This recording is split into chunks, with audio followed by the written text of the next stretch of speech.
وخليك قدوة.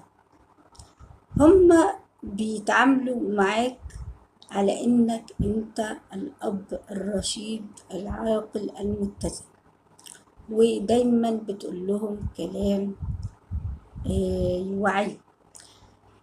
لو اتعاملوا معاك بصدق هتعاملهم بصدق.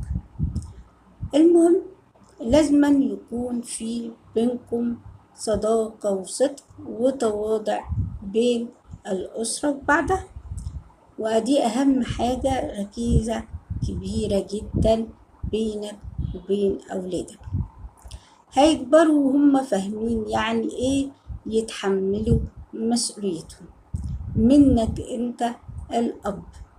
حتى لما تغلط قول لهم أنا آسف، مش عيب إنك تقول لهم أنا آسف، ولا إنك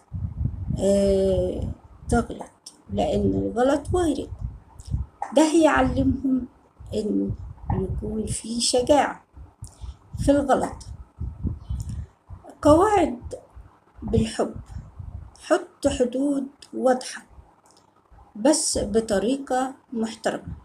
افهمهم ليه في وقت النوم وليه الموبايل مش طول اليوم.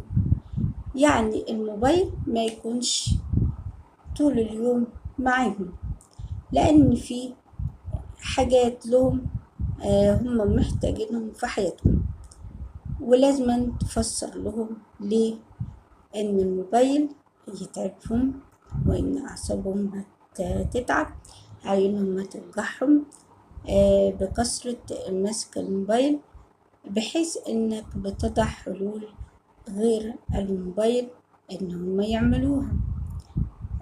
رد فعلك لهم بإنك تعملهم مثلا يروحوا حاجات ترفيهية، يروحوا نوادي، يعملوا أهداف تانية غير الموبايل، مسك الموبايل.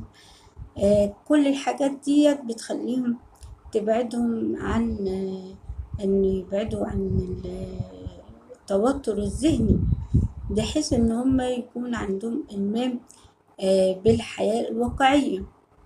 ولما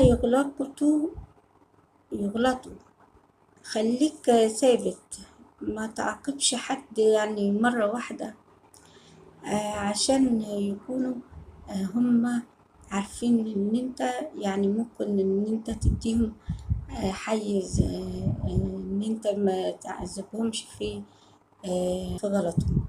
وخليك اب رحيم عليهم